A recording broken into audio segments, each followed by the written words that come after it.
नमस्कार, मी कृपा Sapkal news uncut मध्ये आपलं स्वागत करते। आढावा घेऊया देश विदेशातील टॉप 15 घडामोडींचा।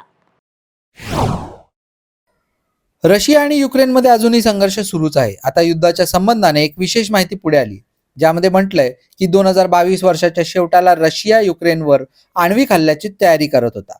हा हल्ला रोखण्यासाठी पंतप्रधान नरेंद्र मोदी यांच्यासह काही देशांच्या नेत्यांनी मध्यस्थी केली होती।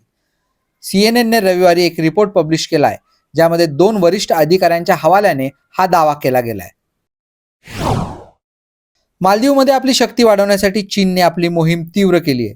आता राष्ट्रपती मुइझू यांनी मालदीवच्या 187 वस्ती असलेल्या बेटांपैकी बहुतांश 36 बेटे चीनी पर्यटन कंपन्यांना भाड्याने दिली आहेत। चीनी कंपन्यांनी 12,000 कोटी रुपये खर्च करून या बेटांचा पर्यटनासाठी विकास करत आहेत। मालदीवने अलीकडेच या अनेक बेटांवर विकास प्रकल्प सुरू केले आहेत। चीन दौऱ्यात राष्ट्राध्यक्ष मुइझू यांनी चीनला मालदीवमध्ये अधिकाधिक पर्यटक पाठवण्याचे आवाहन केले होते। या वर्षीच्या सुरुवातीला 2 महिन्यात 4 लाख चीनी पर्यटकांनी मालदीवला भेट दिली। सुमारे 10 वर्षापूर्वी अपहरणांच्या घटनांमुळे गाजलेल्या नायजेरियामध्ये पुन्हा एकदा अपहरणांच्या घटनांमध्ये वाढ झाली आहे। अनेक महिन्यांपासून अंतर्गत संघर्षाचा सामना करत असलेल्या या देशातील वायव्य भागातील कुरिगा येथील एका शाळेतून एका सशस्त्र टोळीने शाळेतील जवळपास 300 विद्यार्थ्यांचे अपहरण केले असून 2 दिवसानंतर ही मुलांचा शोध लागला नसल्याची माहिती मिळत आहे। बॉलिवूडचे प्रसिद्ध कला दिग्दर्शक नितीन देसाई यांना यंदाच्या 96व्या ऑस्कर सोहळ्यात आदरांजली वाहण्यात आली आहे। त्याचे व्हिडिओ सध्या सोशल मीडियावर व्हायरल होत आहेत। ऑस्कर सारख्या जगप्रसिद्ध चित्रपट पुरस्कार वितरण सोहळ्यात देसाई यांना वाहण्यात आलेली आदरांजलीची चर्चा होताना दिसत आहे। गेल्या 5 वर्षात भारत हा जगातील सर्वात मोठा शस्त्रास्त्र खरेदी करणारा देश बनला आहे। हा मोठा दावा स्वीडनच्या Stockholm international peace research institute म्हणजे सिप्रीने सोमवारी जाहीर केला आहे। या अहवालात असे सांगण्यात आले आहे की केवळ भारतच नाही तर आशियाई देशांनी गेल्या 5 वर्षात सर्वाधिक शस्त्रास्त्रांची खरेदी केली आहे। कॅथॉलिक ख्रिश्चनांचे सर्वोच्च नेते पोप फ्रान्सिस यांनी युक्रेनला युद्ध संपवण्यासाठी पांढरा ध्वज उंचावण्याचे धैर्य दाखवण्याचा सल्ला दिला होता। यावरून युक्रेन संतापला असून युक्रेनचे अध्यक्ष व्लादिमीर झेलेन्स्की यांनी आत्मसमर्पण करण्यास स्पष्टपणे नकार दिलाय। आंतरराष्ट्रीय स्तरावर पांढरा ध्वज हा युद्धविराम, वाटाघाटी किंवा आत्मसमर्पण करण्याची इच्छा यासाठी दर्शवला जातो। पोपचे नाव न घेता झेलेन्स्की यांनी युक्रेनच्या चर्च आणि धार्मिक नेत्यांच्या युद्धातील योगदानाचे कौतुक केले। उद्यापर्यंत निवडणूक रोख्यांची माहिती निवडणूक आयोगाला द्या असे आदेश सुप्रीम कोर्टाने स्टेट बँकेला दिले आहेत। त्यामुळे हा स्टेट बँकेला मोठा झटका असल्याचं बोललं जात आहे। स्टेट बँकेने निवडणूक रोख्यांची माहिती देण्यासाठी सुप्रीम कोर्टाकडे जूनपर्यंतची वेळ मागितली होती, पण सुप्रीम कोर्टाने स्टेट बँकेला फटकारत तुम्ही आतापर्यंत काय केलं असं म्हणत फटकारलाय। 15 मार्चपर्यंत निवडणूक आयोगाला या रोख्यांची माहिती आपल्याला वेबसाईटवर प्रसिद्ध करावी लागणार आहे। स्टेट बँकेने माहिती देण्यास टाळाटाळ केल्यास कारवाई करण्याचा इशारा देखील सुप्रीम कोर्टाने दिलाय। 96व्या ऑस्कर पुरस्कार 2024 ची आज 11 मार्च रोजी भव्य सांगता झाली। लॉस एंजेलिस येथील डॉल्बी थिएटरमध्ये झालेल्या पुरस्कार सोहळ्यात 23 श्रेणींमध्ये पुरस्कारांचे वितरण करण्यात आले। यामधील 13 श्रेणींमध्ये निवडलेल्या ओपनहायमर या चित्रपटानं सर्वाधिक ऑस्कर जिंकले आहेत।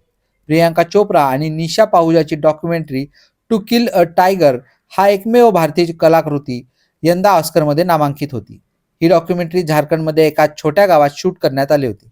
मात्र या कलाकृतीकडून चित्रपट अभ्यासकांना खूप अपेक्षा होत्या, पण टू किल द टायगरला आपली मोहर ऑस्करवर कोरता आलेली नाहीये। गेल्या काही वर्षांपासून चर्चेत असणारा मुंबई कोस्टल रोड अखेर मुंबईकरांसाठी खुला करण्यात आलाय। मुख्यमंत्री एकनाथ शिंदे, उपमुख्यमंत्री देवेंद्र फडणवीस, उपमुख्यमंत्री अजित पवार यांच्या उपस्थितीत सागरी किनाऱ्याच्या पहिल्या टप्प्याच्या एका लेनचं उद्घाटन करण्यात आलंय। हा सागरी किनारा छत्रपती संभाजी महाराजांच्या नावाने ओळखला जाणार असल्याची घोषणा यावेळी उपमुख्यमंत्री देवेंद्र फडणवीस यांनी केली आहे। हिंदूंच्या फायद्यासाठी संविधानातून धर्मनिरपेक्ष हा शब्द काढून टाकला जाऊ शकतो, असे कर्नाटकचे भाजप खासदार अनंतकुमार हेगडे यांनी रविवारी सांगितले। हेगडे उत्तर कन्नड जिल्ह्यातील एका प्रचार सभेत म्हणाले, जर हे सर्व बदलायचे असेल तर लोकसभेतील बहुमताने काही होणार नाही। आपल्याला लोकसभेत आणि राज्यसभेतही 2/3 बहुमत हवे आहे। हेगडे यांच्या या वक्तव्यावर राहुल गांधी यांनी टीका करताना संविधान नष्ट करणे हे भाजपचे अंतिम लक्ष्य आहे असे म्हटले आहे। मुंबईच्या माझगाव डॉकमध्ये महाराष्ट्र एटीएसने मोठी कारवाई केली आहे. एटीएसने 31 वर्षीय स्ट्रक्चरल फॅब्रिकेटरला अटक केली असून संवेदनशील माहिती पाकिस्तानी महिलेला दिल्याचं तपासात उघड झालंय.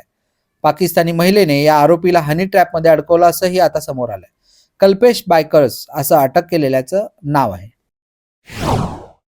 दक्षिण कोरियाच्या आरोग्य मंत्रालयाने सोमवारी सुमारे 5,000 ज्युनियर डॉक्टरांचे वैद्यकीय परवाने निलंबित करण्याची प्रक्रिया सुरू केली आहे. या निर्णयाच्या निषेधार्थ काही डॉक्टर आणि इतर स्टाफनी राजीनामा दिलाय, तर काहींनी काम करणे थांबवले आहे, ज्यामुळे देशातील आरोग्य सेवा आणि अराजकता निर्माण झाली असल्याचं पाहायला मिळत आहे.